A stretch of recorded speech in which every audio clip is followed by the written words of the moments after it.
And APB, American Protection Bureau, voted #1 best on Long Island for all your security needs. Call 631-390-9050. That's APB.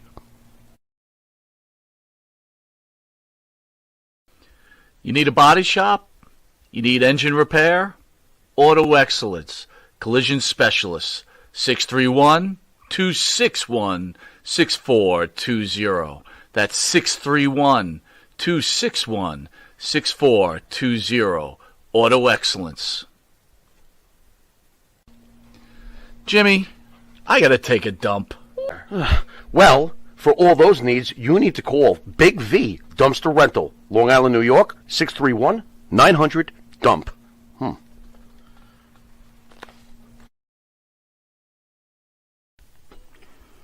Elm Logistics, for all your logistic needs. Call 631-299-3595. That's 631-299-3595. Elm Global Logistics. Pride, performance, and partnerships.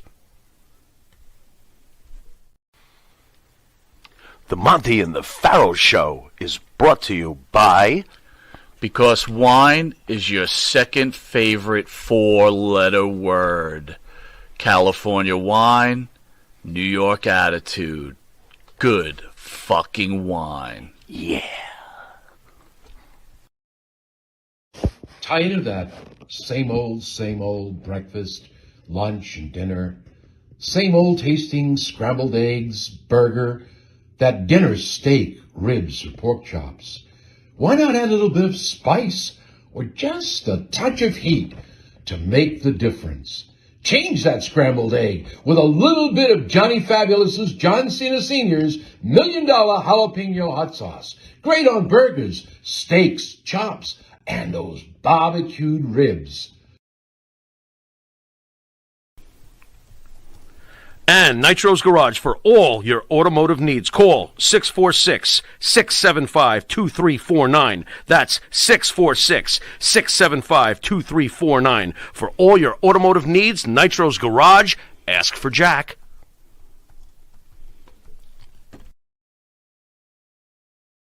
Do you treat your dog as part of the family? Well, so do we.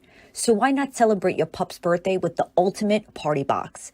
Check us out on Instagram, Twitter, and Facebook at Party Pup Info, and let us make your pup's party or any celebration perfection. M&J Video Games and Collectibles. Sport and non-sport cards, wrestling items, autographed items. We buy, sell, and trade. M&J Video Games and Collectibles, located at 1049 Queen Street, Southington, Connecticut. Call us at 1-860-479-9223 or 860-93-GAMES. M&J, Video Games and Collectibles. Monty and the Pharaoh presents The 30, the only online pro wrestling game show. And now, here's your host, Bruce ESO Butler.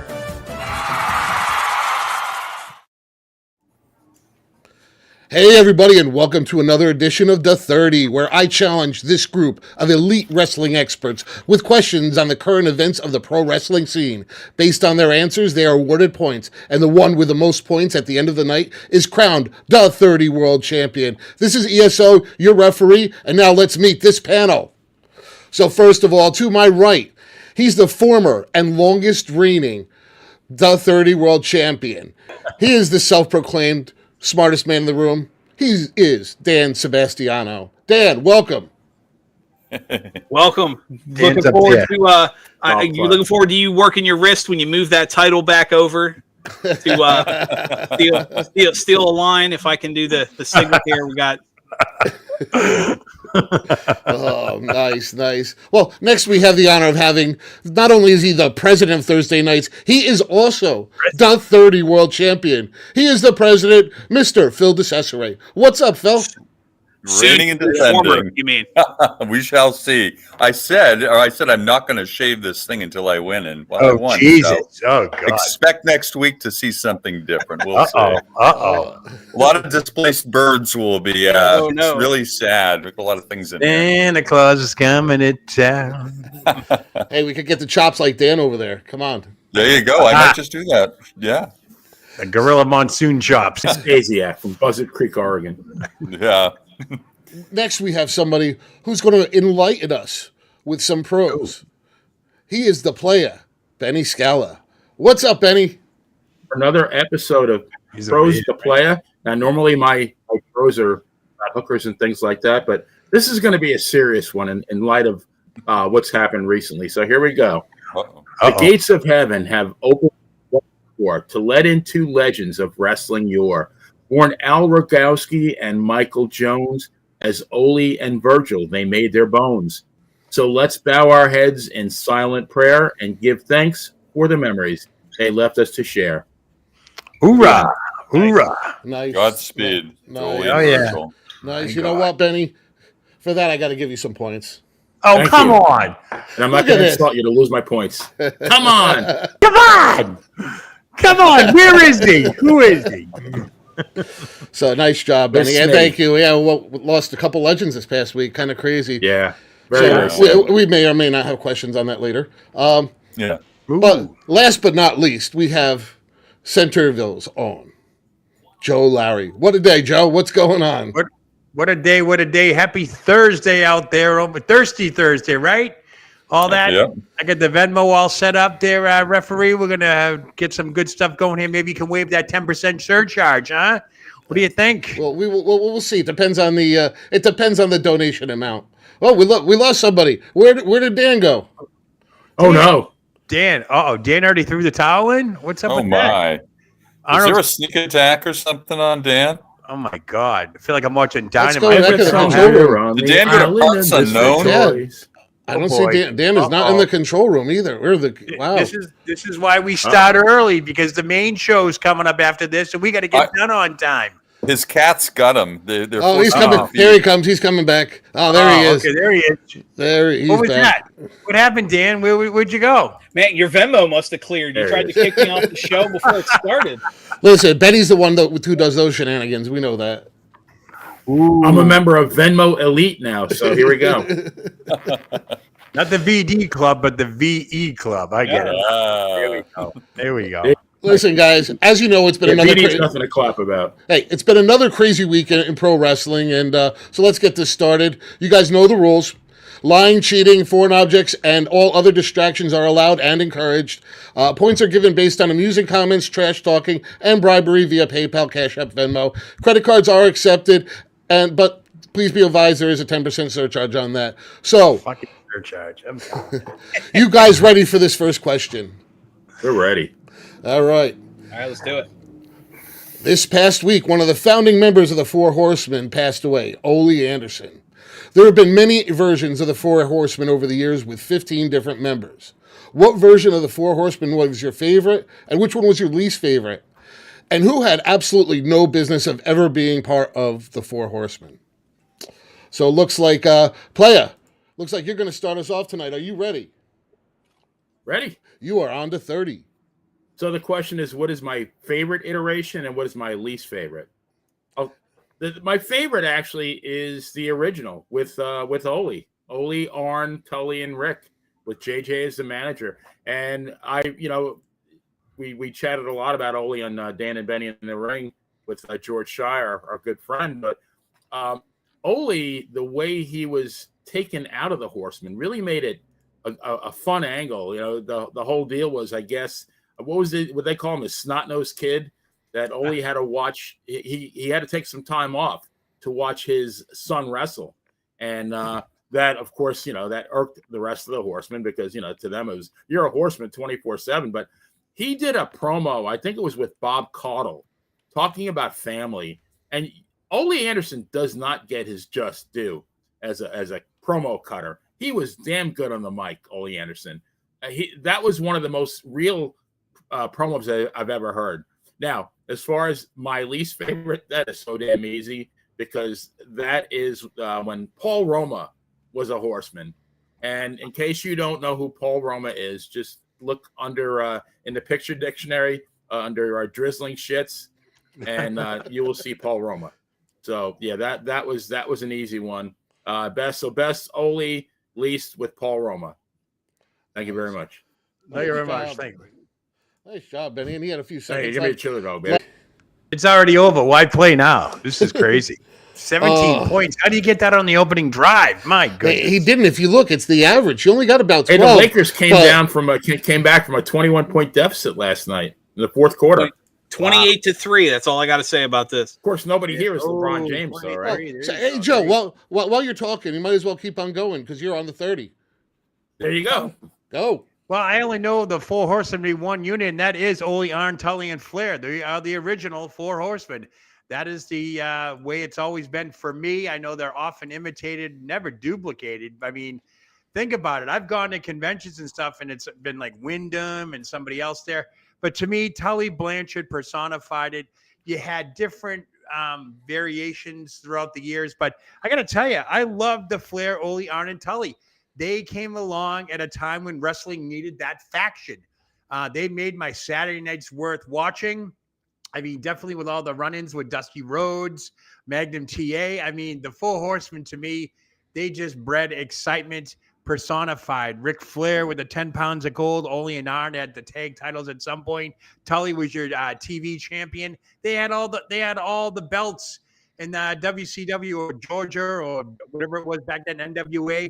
To me, it's got to be the original Four Horsemen. It's a no-brainer.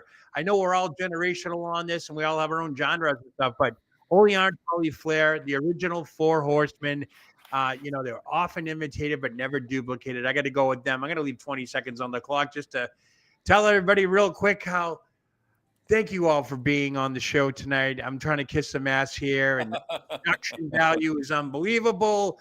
The referee is the most amazing man in the world. And that's my story, and I'm sticking to it. Thanks. So, Joe, I'm only going to give you, I'm going to say average points on that. Just because, no one listen, 17 on their first the sucking up really paid off because you ignored the second half of the question totally. So, what was the second half of the question? What was your least favorite? My least favorite? All of them, except for the first one. There you go. I've got a good answer for that. I know Dan's gonna say it if I don't go. I know it.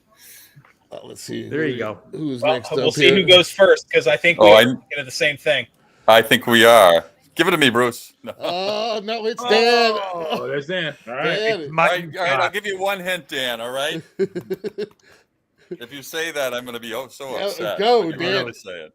Look at those chops. Well, seeing the laugh, I can't help it. No, I think it's going to be across the board universal. All four of us. Best iteration is the first one. You had four of the best technical workers in the business at the time. And unlike anything you'd seen before, it wasn't a gimmick. They did fly the jets. They did party hard. There's stories of the boozing and the women and all this. And the Four Horsemen, they were larger than life, both in and out of the ring. You're never going to top that. As for worst iteration, I might throw a little curveball here. I know the president and I are thinking the same thing. To me, the worst iteration was the very last one that WCW tacked on at the very end. Absolutely. Dean Malenko, Chris Benoit, where Dean was out there begging Arn, please reform the Horsemen so we can do this. God. And they were feuding with NWO version 17.3 at that point. WCW was already in the toilet. It felt like a cheap cash grab. And as much good, bad, or indifferent of him as a murdering, child-killing psychopath, what you think about Chris Benoit in the ring, Chris Benoit and Dean Malenko never fit the high-flying jumbo jet, larger-than-life characters. They were good in-ring talents, but they were both charisma vacuums. Arn and Ric Flair. I mean, no, and I mean that, charisma vacuums. Not only did they cut shitty promos, but people in the ring with them were worse. Like Ric Flair was less interesting standing next to Chris Benoit. Then you tack on a few valets. You tack on David Flair, Charles Robinson as a referee because the Horsemen now have to cheat to win. It was a garbage cash grab, worst version in my opinion. Wow, great job, Dan. Great job. Wow, look at that. If only AEW was around back then, huh? They'd fit right in. So, Mr. President, it's your turn on the 30. You ready? I think so. Let's go. Hail to the chief. We'll start with the worst, and while Dan has a very good point, and it'd be hard to argue against Benoit Malenko being the worst incarnation, I have to say that Sting's cup of coffee with the Horsemen was likely the worst combo, because obviously Sting is a face at heart, okay? And secondly, he was just thrown in there because Tully was out of commission. I don't know whether it was a drug deal or what it was, but anyway, Sting came in, didn't last long, and Ole and the Horsemen actually had to run as faces, and the Horsemen are cool heels, okay? They're not faces. They're bad guys, all right? As far as the best version, it's hard to argue against Ole because of the Anderson lineage with Lars and Gene. I mean, they were a threesome back before the Freebirds, and they really set the stage for just brutal sneak attacks and gang ups and that sort of thing.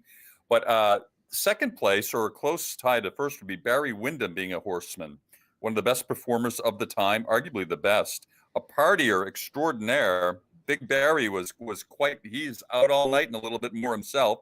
Plus the cowboy boots. His dad was a cowboy, Blackjack Mulligan. So, I mean, he's a Horseman, is he not? Big Bear, BW, definitely. So maybe a tie. I'll give the nod to the Ole incarnation originally, because usually the first is the best. So nice there job, Phil. it. Nice job. Yeah, I also agree with you on that. Sting one for free. I think I'm already repping it. Rep.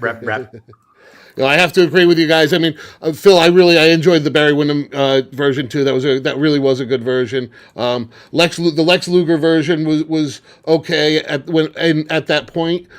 Yeah. But I have to agree. Luger had the look for sure. Honestly, the peak, I hate to admit it, the peak Monday Night War with Flair, Arn, Mongo, and Benoit wasn't a terrible iteration either for what they were trying to do. Yeah. But I mean, you talk about charisma vacuums. There's another one, Mongo. Yeah. He was quite he was a partier, though. I mean, he really lived that. He was up for days at a time. Not that I condone that sort of behavior, but his staying up days at a time was chemically induced, though. So that precisely. Yeah. Oh yeah. What? No way. Come on. So hey Joe, do me a favor while we're getting ready for this next question. Why don't you give a shout out to some of the guys out in the chat room? Yeah, real quickly. What do you got? Loose Cannon just showed up. Loose, welcome. David's in the house. Beth's in the house. Hello. Looks like Mike checked in a little while ago. Yo, his typical yo. What's happening? So more people joining. So join in on the fun. Let us know how we're doing out there. Don't be scared, folks. Chime in with your own answers, because sometimes we rely on that chat. Invite your friends. Yeah, absolutely. Have a cake party. You know what I mean? And I don't know, Bruce, I don't know if you can give out points to the chat, but Luce gave me a shout out, said I had a great opening, so that's got to be worth at least 2 right there. He also mentioned Brian Pillman was a Horseman. Pillman was definitely Horseman material for sure. Loose Cannon, yeah. I'm telling you right now, his friggin' son better go that route soon too, because this Lexus King thing is not working out. I love that kid. That kid's great. He is great, Brian's a good guy. A great talent, but he's been on What a Day as well. Yeah. Great guy. Yeah, I've met him. Yeah. I've had the chance to interview him. It's funny. He was probably one of the weirdest interviews I've ever done, because he kept flipping back and forth between reality and kayfabe. Like, he's telling me the story. We're in the back, we're planning these spots, and then we go out there, and I had to try so hard, and the bastard stabbed me in the back. And it's like in the locker room, it's it's a work. As soon as I'm in the ring, he's talking like it's a real fight. And it was like a light switch. It was great. That's his genetics, man, I think. There you go. Dan, you're up 2. +2, Dan. That's what Lou says. There you go. 2. All right, I'll take care of that in between rounds here. I'll take care of that, Luce. No problem. Luce is my man out there. So Come on. All right, listen, let's get on to the next question here. So this weekend at AEW, Sting is set to team up with Darby Allin against the Young Bucks in what is set to be his retirement match. It is kind of unprecedented that a wrestler gets a final tour before his retirement. How do you think this was handled by AEW? Are you going to miss Sting?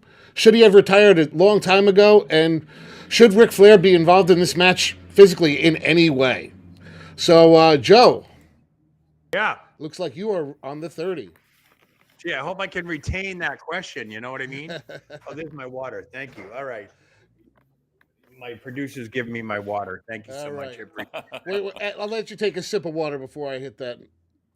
Ain't got a Marco Rubio moment right here. The Marco Rubio. I should penalize him point. Listen, I should penalize him points just for making us wait, guys.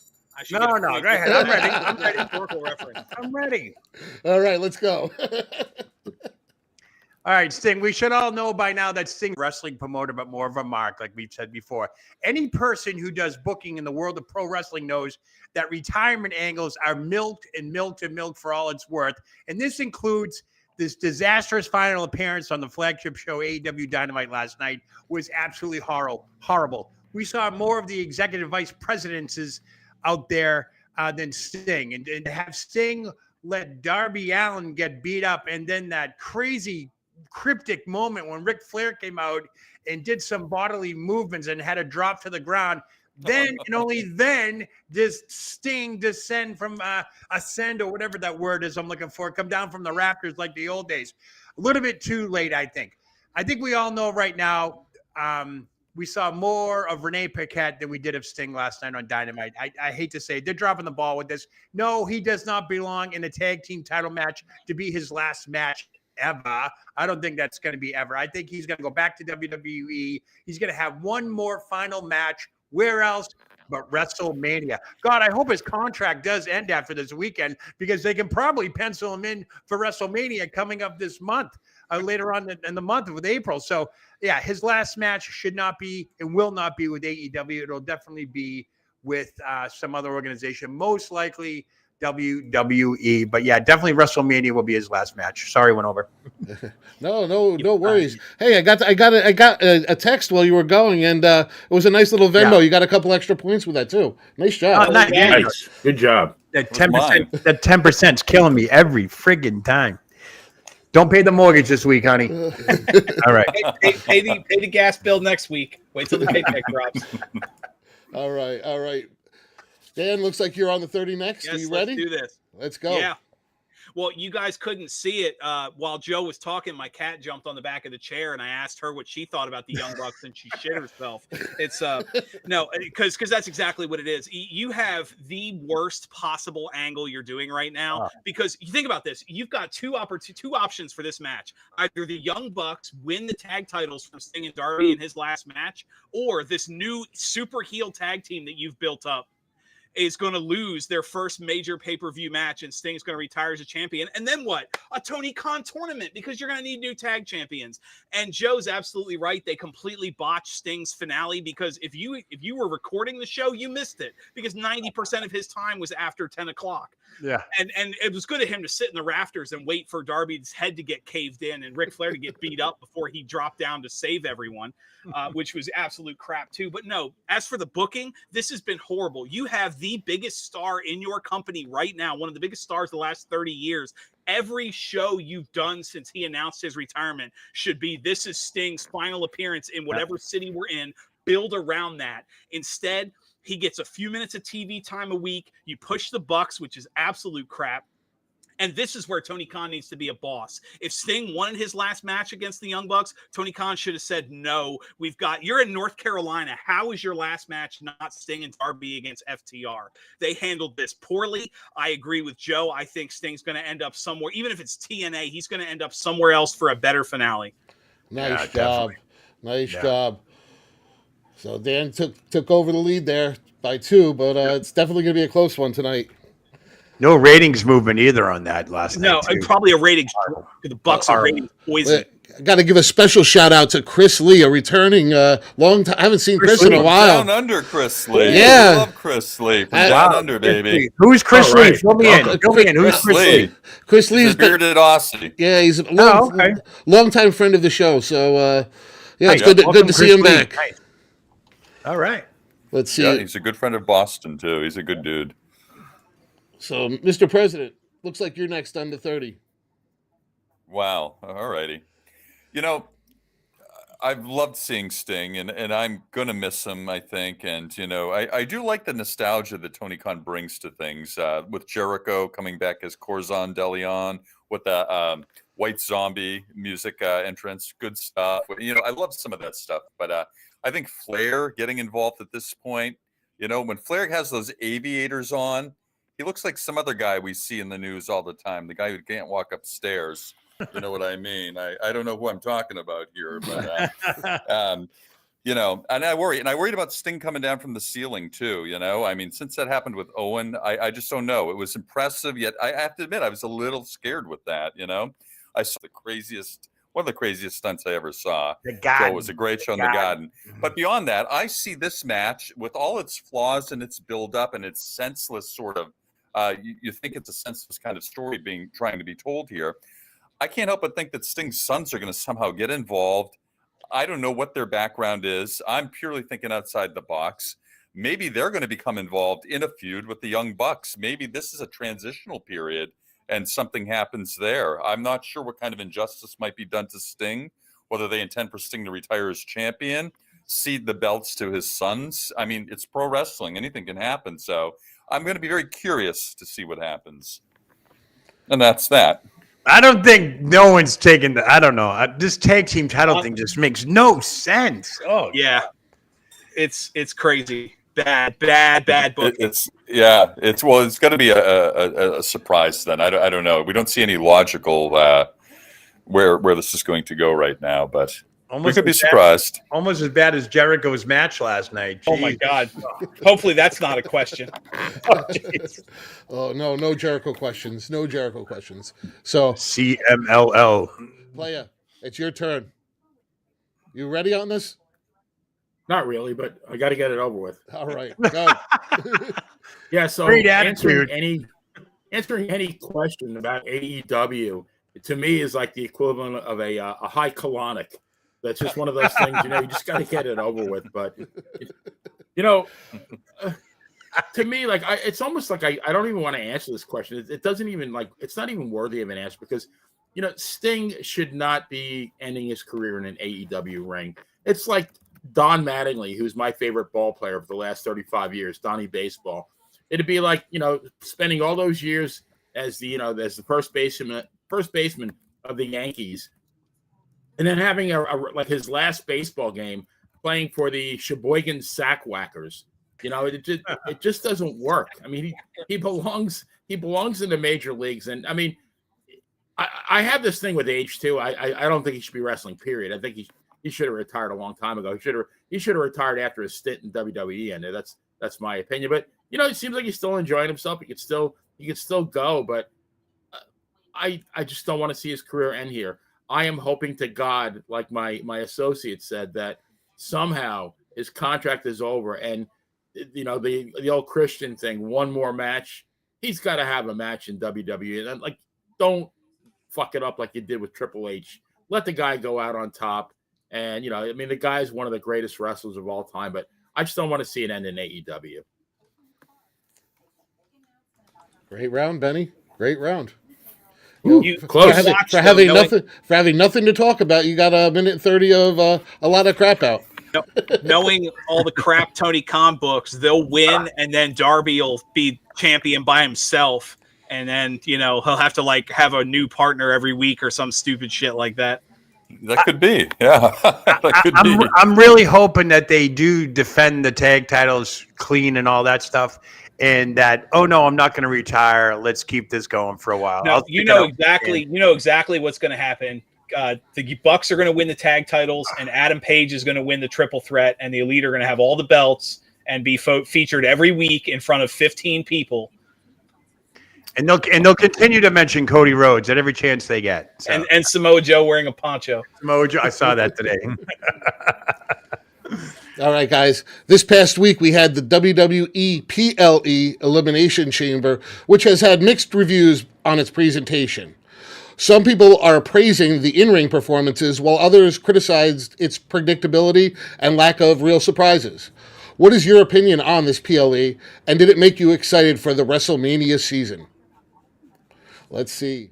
Oh, Dan, looks like you're on the 30. You excited for this one? Go. Absolutely. I feel like Joe and I talked about this once already. Yeah, this sounds vaguely familiar, Dan. But, to answer your question, Oh. exactly what I said was going to happen when we talked about it a few weeks ago is what happened. McIntyre, Becky Lynch, tagged, no other title changes. You knew going in there was going to be no big surprises. My only gripe, and even though I'll give credit where credit's due to the in-ring action, it was good. My only gripe is you neutered the Elimination Chamber. One, you had a women's match, which was honestly move for move better than the men's match, which, no offense to women's wrestling, should never happen. Women should never take more of a beating than men, because if I can watch Becky Lynch get superplexed off the top of a pod onto steel and that doesn't do it, that doesn't knock her out, how is that going to finish off Drew McIntyre? The other thing is, in the men's match, you had 2 different interference spots, just like you had an interference spot last year. AJ Styles and, then the brass knuckles later. I mean, talk about neutering the referee. Like, I get it's no DQ, but at the same time, the fans are now, Drew McIntyre won, but 2 of his wins were rolling over someone who got beat up by someone else. Wow, what a huge threat he is now. I thought the men's match was booked poorly. The other, of course, my big drawback, we talked about it before we got to recording, was a 3-hour show, had less than an hour and a half of in-ring action. Between the end of the tag match and the start of the men's elimination chamber, 54 minutes. And that Cody segment did nothing for anybody. I thought the pay-per-view was B- at best. But it's just, not excited for WrestleMania more than I was before the show. No. Yeah, good job, Dan. Good job. Who do we have up next? It looks like Mr. President. Looks like you're next on the 30. El Presidente. Well, I'm going to see how much I can hem and haw and do a lot of pregnant pauses to really get through this. I'm going to say as few words during my performance here as there were actual moments of action. From what I saw, let me clarify too, and I saw very little, and I was compelled to watch even less.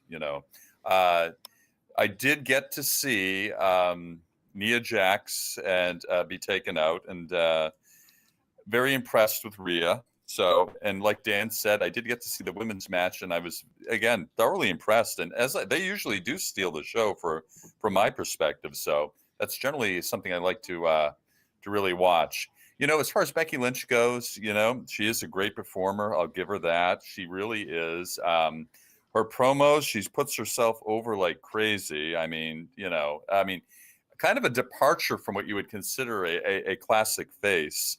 And, I almost want to chime in. Did you guys see her on Celebrity Jeopardy? Did you happen to see the man on Celebrity Jeopardy? I did. Yes. He was not the man. For all her braggadocio and her in-ring talent, she broke not one question answered correctly, not one clue answered. A new Jeopardy record. Besides that, go ahead. No, she didn't. Drew, of course, being Drew, loved Drew. But all in all, you know what? It was pretty flat, like Australian beer that's been out for 3 days. Like a Foster's that's been open for 3 days. Totally flat. Real quickly, though, I watched that the other day, of all things. I wanted to check it out. She did manage to get something right at the end, and that was just to climb out of to be negative. Yeah, she was negative going into Final Jeopardy. They had to give her money so that she could keep playing. Yeah. Yeah. That's so, I was waiting for her to go 0 for whatever, but she did manage to get, I want to say like 3 or 4 were right. That was it. But you could just tell she was off. Oh, well. What are you going to do? I know. So, player, it's your turn. The player. Let's go. The player's in the bunker. The bunker. How do I say this? So, if the PLE was like a hooker, and I gave a hooker $100, and I said, well, contingent upon how you do, I may have to renegotiate. I would have asked for about $35 back at the end of it, because it just really didn't do anything for me. It did what it was supposed to do, and now the matches themselves I enjoyed. I thought the tag team championship match was great. I thought that Tyler Bate and Pete Dunne did a phenomenal job. Wrestling, it's kind of like sex. Size matters. Two small guys, put up a hell of a fight. I thought the women's match was phenomenal. Really, really good. I was very, very impressed with Tiffany Stratton. I could not say enough good things. I was very impressed with Rhea Ripley. I'm so glad she went over, in her home country. The men's match, I liked it, but I didn't like the AJ Styles interference. They're really burying LA Knight. So he went from possibly facing Roman Reigns to possibly having a WrestleMania US title match with Logan Paul. And now he's going to wrestle AJ Styles. What happened? That was very, very, very disappointing. They should have paired those two up. They should have paired up at LA Knight and Logan Paul. And they really dropped the ball in that, I think. Lazy booking. Nice job, Lazy. Nice job. I'm glad you got that 5-point lead on because Dan's kind of caught up with you. So Dan caught up. Yeah, we got to fix that. 5 points. Yeah, jeez. Looks like, let me just get your timer up because you're next. And I feel like I'm doing the recap show again. Let's see. We got 1:30 up. We're going to transition Joe in, and Joe, go. All right, well, let's just call it what it is. This premium live event, this go home pay-per-view, whatever it is to WrestleMania was nothing more than a glorified Raw or SmackDown, if that. I mean, for God's sakes, that Grayson Waller effect was a complete, utter disappointment. No Rock, no Reigns. I feel bad for the fans of Australia. They got jolted around, man, because they were dead at times. I know me and Dan talked about this, but I think they felt the time zone difference for everybody on the East Coast as well, because they were half asleep during all this. I think the biggest shock to me was Liv Morgan. No one's talking about Liv Morgan. She almost won the damn Rumble. She pinned Bianca Belair. This was amazing. That was off-the-wall stuff there. I was psyched. I was thinking maybe, just maybe, the WWE will get it right. But lo and behold, it was the Rhea Ripley show from beginning to end. If I saw one more damn promo with Rhea Ripley in Australia and all this stuff, but the best part of the show me and Dan talked about, Rhea Ripley's outfit. I mean, come on, folks. The photos were just unreal. You couldn't clean up those photos if you tried. I'm shocked that Benny didn't even mention this. But nonetheless, it was all about Rhea Ripley. I'm great to see her get her due in her home country and all that stuff. But like I said, this premium live event, nothing made me or Dan, I'm going to say this because I'm going to steal part of his thunder, was the fact that nothing made us excited for WrestleMania, which is now 37 days away. Nothing at all. This premium live event was nothing more than a glorified Raw. Nice job. Wow, the cat. I heard the cat. The cat on the cap. Yeah. Oh, wow, look at that. And thank you for that Venmo. I appreciate it. Okay. Yeah, no mortgage payment this week. Definitely. So I get some extra points because some of Joe's points were literally just quoting me, right? Oh, so awesome job. Well, listen, my scripts from old shows. It's funny that, Joe, you mentioned that because Liv Morgan was the runner-up in the Rumble and the Chamber, and she was the runner-up in the Chamber last year. And she got screwed on Raw Monday night. I mean, yeah. For someone who's not made a billion right now. The only thing Liv Morgan's beaten recently were DUI charges. Yeah, there you go. She got pinched holding someone's weed or something. Yeah. Hey, now they're all misdemeanors, folks, and that's been wiped clean. That's been wiped clean now. She paid her debt to society, like Ken Patera. I mean, see, that's her problem. See, she got away with it. It's only after you get convicted of a DUI, like the Usos, that you get long tag title reigns. Yep, exactly. So, all right, guys. Well, after this round, one person will be eliminated, and then looks like we have enough time to get all the questions in. So let's see. Coming out of the Elimination Chamber, we are on the final stretch to WrestleMania. So far, we have Bayley versus Io, Rhea and Becky, Drew and Seth, Roman, Cody. Looks like Logan Paul against Orton, and AJ Styles, LA Knight. How do you think this card is shaping up? Anything that you are hoping gets added, and anything you think the WWE is overlooking? Let's see. So it looks like Champ. Looks like you. That's me. That's you. Oh yeah, you get the belt on you. Come on now. So sorry, Dan. I know you looked up for that, but no, I'm not talking to you. So. Oh my! Hey, it's a Pavlovian response here. You said Champ, force of habit. I'm sorry. Phil, you are on to 30.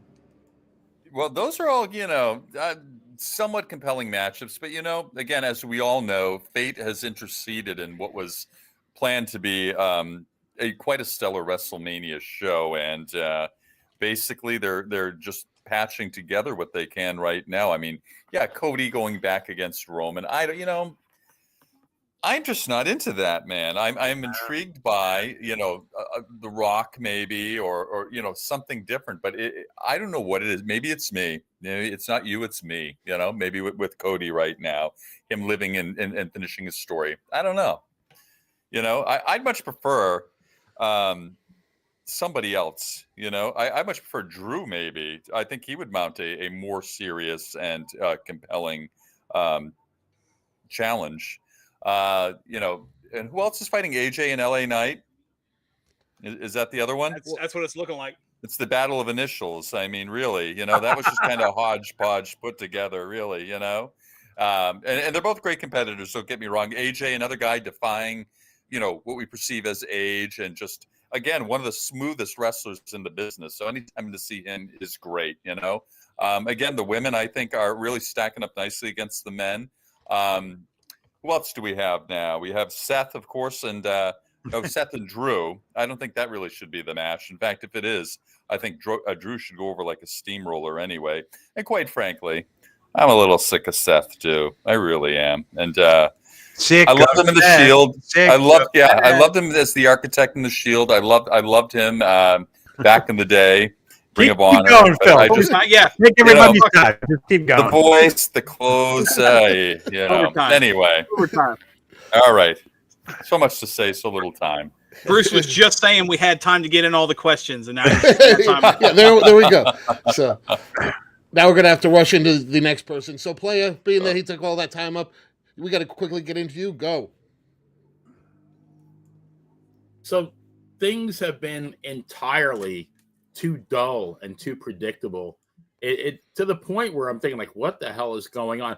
I have to believe that the WWE is lulling us into a false sense of security, because it can't go on like this. I mean, it's just too damn predictable.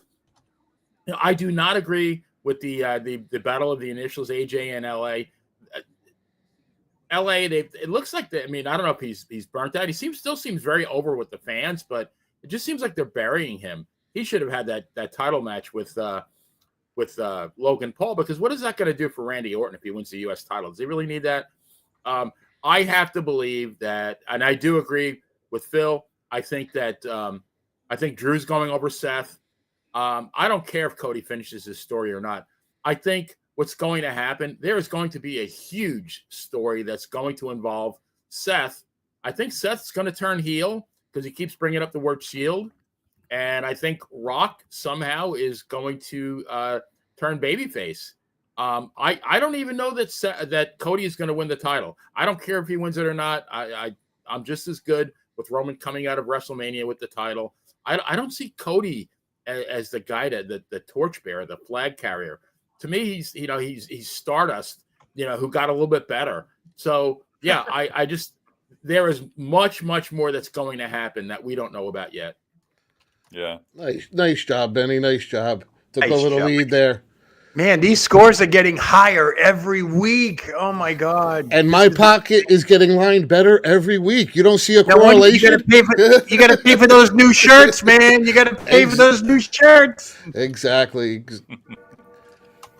The clock's striking 12 for somebody. It's my death knell. Bruce has his own table at Ruth's Chris Steakhouse. Undertaker in the house. What the hell's going on here? That's the chime. All of Bruce's deposits are clearing. Still be going off at this point. I'm up already. You're up. Okay. All right, Joe. You ready? Let's go. I'm ready. All right, so what do we got? 37 days away from the showcase of the Immortals. Can you believe it? That means there is 27 hours of WWE programming between Raw and SmackDown left on television. That's 5 episodes of Raw and 6 episodes of SmackDown. And thus far, we only have 4. Yes, 4. Count them on one hand. 4 confirmed matches for Mania. So far, we got Roman and Cody, Rollins and McIntyre, Rhea versus Becky, and Bayley taking on Io Sky. That is it as of today. Nothing else.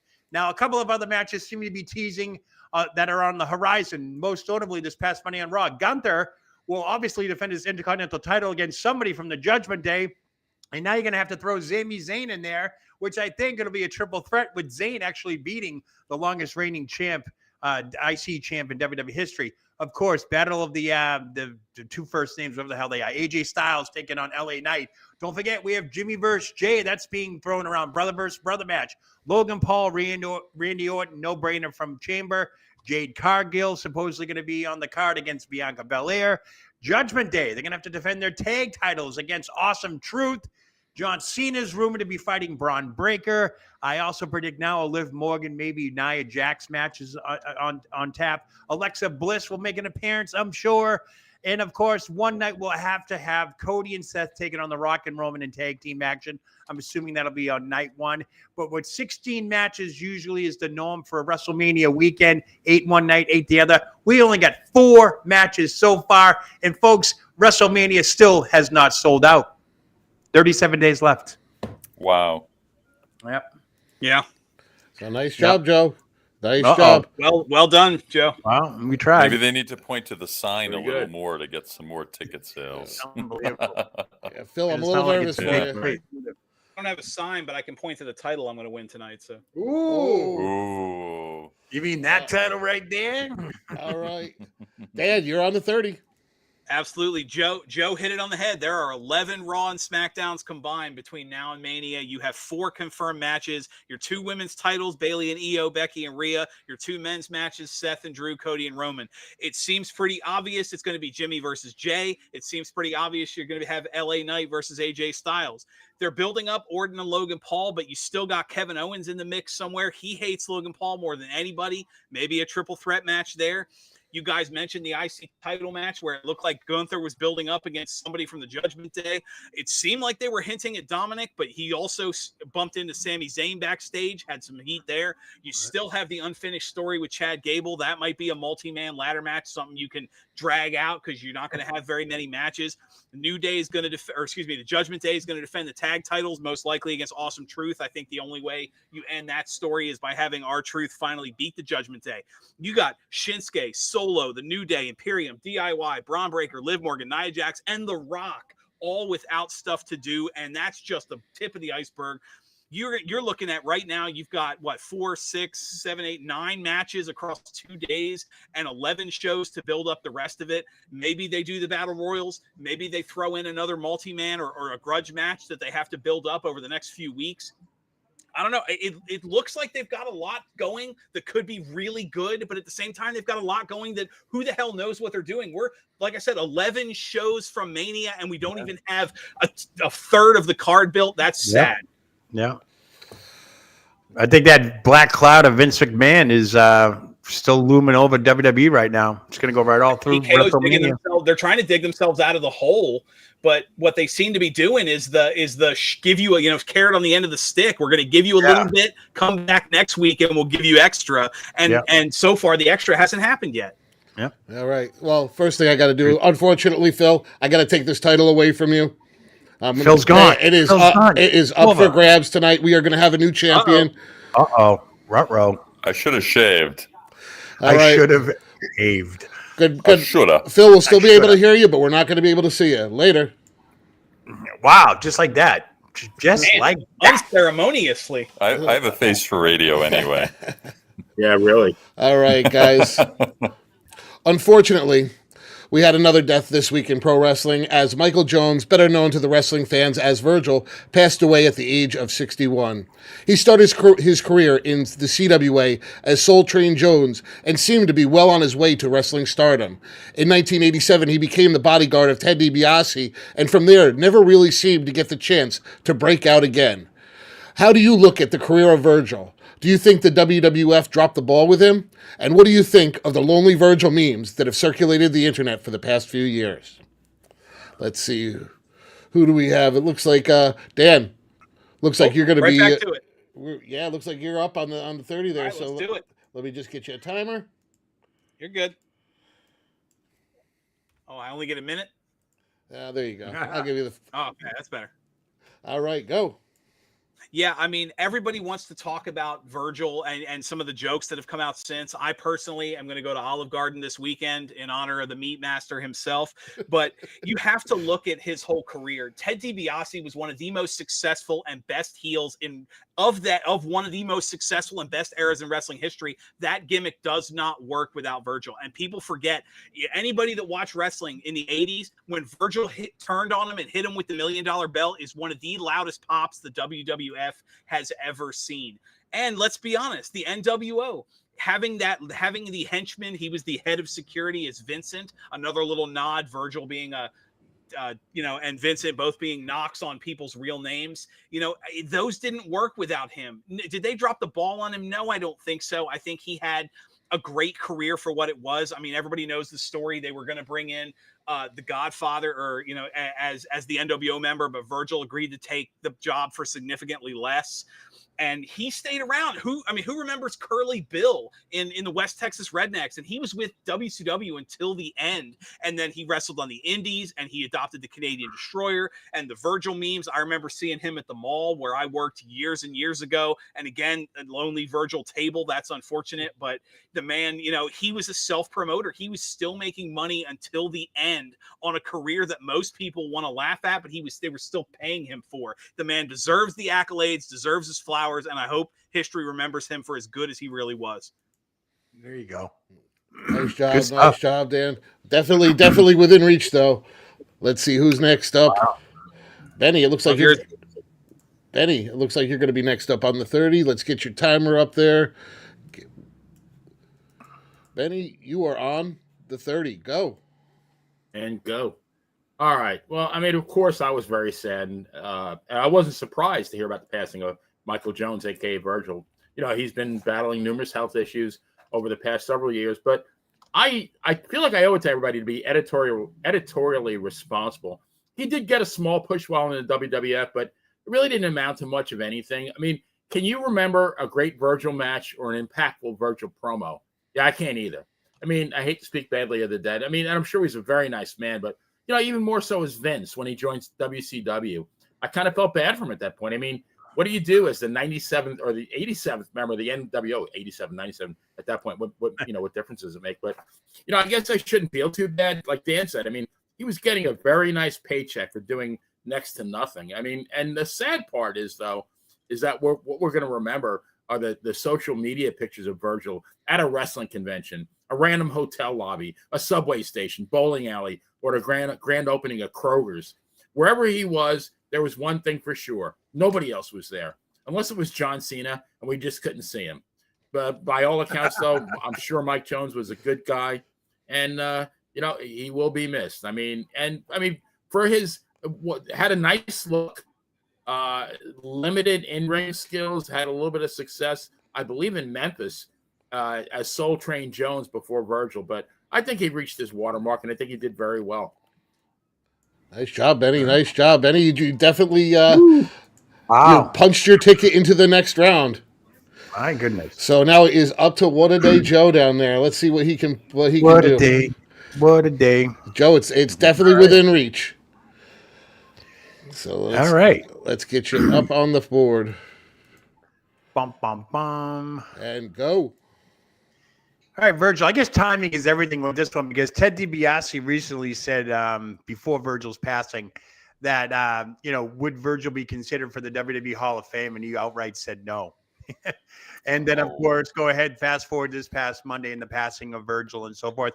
I think Virgil did what he was supposed to do on screen, and that was Vince McMahon hired him to be the bodyguard of the $1 Million Man, and he played it to the best of his ability. The man had virtually no wrestling background. They didn't have wrestling schools or academies or power plants and all that stuff back in the day. As noted on Monty and the Pharaoh show, they recently replayed his interview from a few years back right after COVID. And, he got thrown to the wolves. He had to learn on the fly. He learned with Jerry the King Lawler on how to wrestle. And Ted DiBiase recently praised Virgil's work ethic, saying that he had to work really, really, really hard to put on a good match. And that's exactly what Virgil did. He was put in the ring. He made his money being a bodyguard. Because let's put it, folks, by the time he got to WCW, the gimmick was over. He was just trying to scrap change at that point. And of course, everything else after that is neither here nor there. But to me, Virgil was the role of a bodyguard. He played that role. He wasn't like Kevin Nash, where he just transcended from a bodyguard to a full-time wrestler. He couldn't do it. That's fine. But he got paid to be a bodyguard, and that is exactly what Virgil will be remembered for. And, of course, his upsetting of Ted DiBiase to win the $1 Million championship at SummerSlam. So, oh, nice job. And looks like the smartest man in the room is going to be knocked out. Whoa. See what happens, guys? We throw in a few baseball references, and Bruce ends up being Angel Hernandez with these awful calls. Hey, if it weren't for those bonus points that both of these guys got, you would have been in there. Also you had that round where you gave Joe like 35 points because you felt bad for him. I'm sure that helped. Listen, you heard my bank account going off.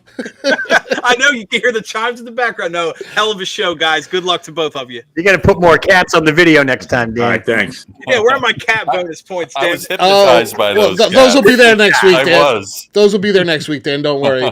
We'll still be able to hear you, but we can't see you. Later. Good luck, guys. Real quick to shout out to Maria Davis. She's quite insightful on the First Lady. On Virgil. Good stuff there. Thank you. Let's Thank go you, ahead, Maria. Let's go ahead and reset these numbers. Get Joe back down to 0.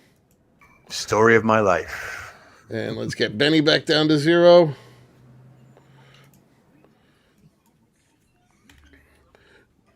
right, let's set up a new timers. Bum, bum, bum. And you guys ready for this new question?